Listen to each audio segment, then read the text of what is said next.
안녕하세요, 묘한의사입니다. 아토피 피부염에도 두 가지 종류가 있다는 사실을 알고 계신가요? 오늘 이 시간에는 같은 아토피 피부염이지만 성향이 다른 두 가지 아토피에 대해서 한번 이야기해 보겠습니다. 아토피 피부염의 정의는 알레르기성 만성 피부염, 만성 습진이라고 했죠. 알레르기적인 요소를 많이 갖고 있는 그런 만성적인 피부염으로 전신으로 퍼지는 그런 피부염이 아토피 피부염인데, 단순하게 뭐 팔이나 목 같은 데가 가렵거나 붉어지는 이런 것들을 아토피라고 하진 않고 아토피의 진단 기준이 있거든요. 그에 따라서 아토피 피부염을 진단하게 됩니다. 대체적으로 보게 되면 아토피 피부염 같은 경우는 몸 전체로 퍼지는 그런 특징을 갖고 있고, 목이라던가 팔 접히는 부위, 다리 부위, 그리고 국소 부위 혹은 전신으로 퍼지는 그런 질환이라고 보시면 될 것 같아요. 그리고 알레르기의 가족력, 그리고 그런 기왕력을 갖고 있는 경우가 굉장히 많습니다. 그런데 아토피 피부염을 치료하다 보면 임상가로서 약간의 느낌이 있어요. 무슨 얘기냐면 교과서적으로 판단할 수 없는 그런 느낌이 있어요. 무슨 얘기냐면 아토피 피부염인데 알레르기 요소가 굉장히 강한 분들이 계시고, 알레르기 요소보다는 만성 피부염, 습진의 경향성을 더 많이 갖고 있는 그런 환자분들을 보게 됩니다. 실제로 치료하다 보면 그래요. 이분은 피부염은 치료가 쉬울 것 같은데 알레르기적 요소가 굉장히 강한데? 라는 경향이 있고, 반대로 이분은 알레르기 요소는 굉장히 적은데 피부염의 요소가 굉장히 심하구나 라는 경우가 많죠. 아토피 피부염에 한번 사이클 한번 볼게요. 대체적으로 보면 소아토피 같은 경우에서 아토피가 처음 생기죠. 애들이 이제 태어나자마자 태열이 있다던가 혹은 국소 습진이 있다던가 아니면 벌레 물림, 그리고 이제 기저귀 발진, 이런 것들, 이런 관리가 잘 안 되는 경우에 피부염이 생기는 경우가 있어요. 그래서 그 피부염이 점차 만성화되면서 알레르기적인 요소랑 결합이 돼서 아토피로 진행하는 경우가 굉장히 흔하죠. 그래서 아이들 아토피 같은 경우는 단순 습진으로 보고 접근해도 치료가 잘 된다라고 말씀드렸잖아요. 왜 그러냐면 알레르기적인 요소가 굉장히 크게 차지하진 않는 걸로 볼 수 있어요. 그런데 아이들 같은 경우에도 알레르기적인 요소가 굉장히 큰 아이들이 있어요. 뭐냐면 습진적인 요소보다는 알레르기 요소로 인해서 피부가 굉장히 예민한 경우를 많이 보게 돼요. 뭐냐면 음식물이라던가 이런 것들 뭐만 하면 뒤집어지는 그런 아이들, 그리고 전신형 패턴으로 쫙 피부가 손상을 받는 그런 경우들이 많다라고 보시면 될 것 같아요. 그런데 또 다른 패턴은 피부가 이제 습진이 심해지면서 감염이라던가 이런 것들이 잘 되는, 습진 자체가 굉장히 중증으로 이행되는 그런 경우들도 있죠. 그래서 알레르기 요소가 큰 경우가 있고, 그 다음에 습진적인 요소가 큰 경우, 두 가지가 있다라고 보시면 될 것 같아요. 그런데 성인 아토피 같은 경우에도 마찬가지예요. 알레르기적인 요소가 큰 경우가 있고, 그 다음에 습진의 만성 피부염의 요소가 큰 경우가 있어요.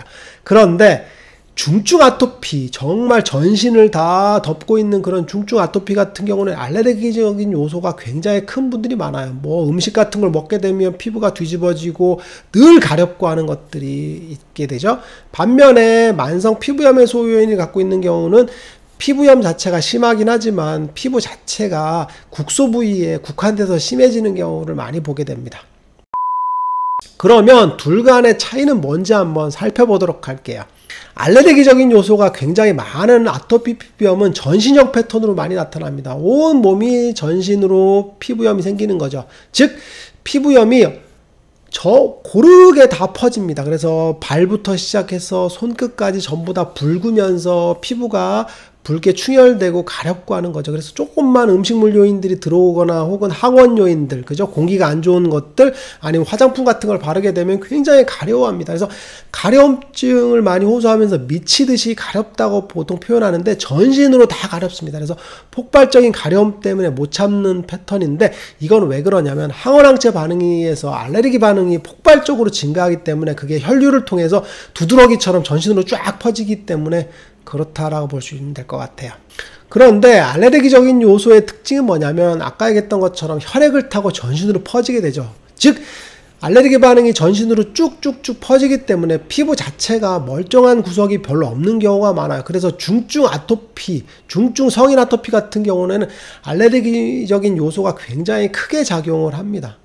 그래서 음식물, 그죠? 위장관으로 들어오는 항원항체 반응, 그 다음에 호흡기 쪽으로 들어오는 뭐 꽃가루 알레르기나 이런 것들, 아니면은 안 좋은 황사, 이런 것들에 의해서 피부가 가렵다고 하는 것들, 그리고 화장품 사용이라던가 이런 황사에 의한 피부 노출, 이런 것들 때문에 피부가 따끔따끔하는 것들, 즉 항원이 노출됐을 때 폭발적으로 반응을 쉽게 하는 그런 패턴이죠. 그래서 피부가 굉장히 예민하고 뭐만 하면 뒤집어져. 근데 이유를 못 찾는 경우가 굉장히 많습니다. 그런데 어느 순간 알레르기 반응이 안정화되는 경우가 있어요. 그래서 아토피가 갑자기 사라지는 경우가 있어요.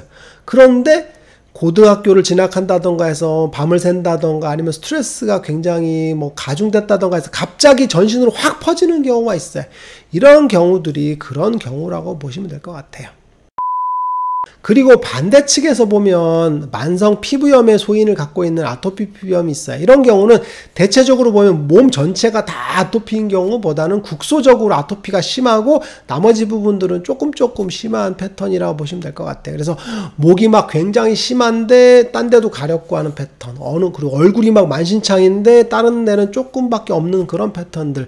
아토피는 맞는데 국소 부위에 피부염이 되게 심한 패턴이죠. 그런 경우들은 자연스럽게 음식물 요인에서 알레르기적인 요인에서의 반응도가 큰 경우보다는 이제 염증 유발 음식들을 뭐 기름진 음식, 튀긴 음식들을 장기간 섭취됐을 때 반응을 하는 경우가 더 많죠. 그래서 항원에 대한 반응도가 폭발적으로 진행하진 않아요. 그래서 꾸준히 악화되는 그런 패턴이라고 보시면 될 것 같아요. 그리고 이런 만성 피부염의 소인을 갖고 있는 분들은 아토피 피부염이었다가 지루성 피부염이나 화폐상습진으로 진행하는 경우가 많아요. 어렸을 때 아토피가 있었는데 그게 괜찮아.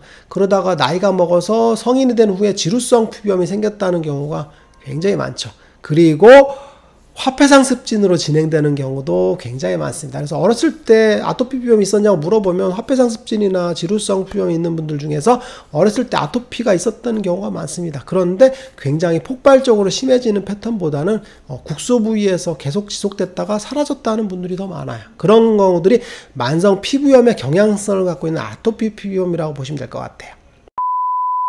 아토피 피부염에서 두 가지 패턴을 알아봤어요. 알레르기 경향성이 큰 패턴, 그 다음에 만성 피부염의 경향성이 큰 패턴을 알아봤는데 아토피 피부염의 관리 방법은 둘 다 동일합니다. 항원에 대한 관리, 그리고 염증 유발에 대한 관리 두 개를 동시에 해줘야 되는데 짐작하셨겠지만 알레르기 경향성이 큰 패턴들은 이제 알레르기 유발하는 음식에 대해서 철저하게 관리를 하셔야 돼요.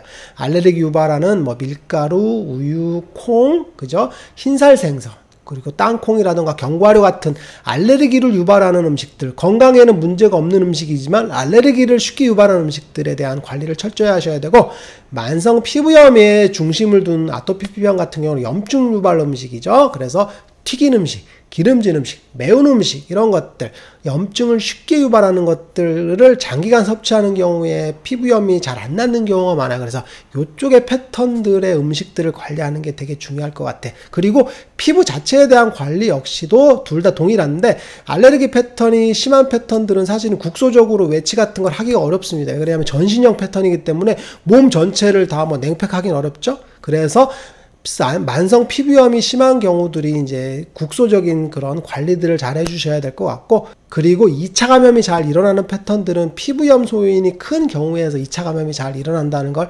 아시면 될 것 같아요. 묘한 의사에게 궁금한 것이 있으면 댓글로 남겨주세요. 영상을 통해서 답변해 드리겠습니다. 빠잉! 영상이 도움이 되셨나요? 구독과 좋아요 부탁드리겠습니다.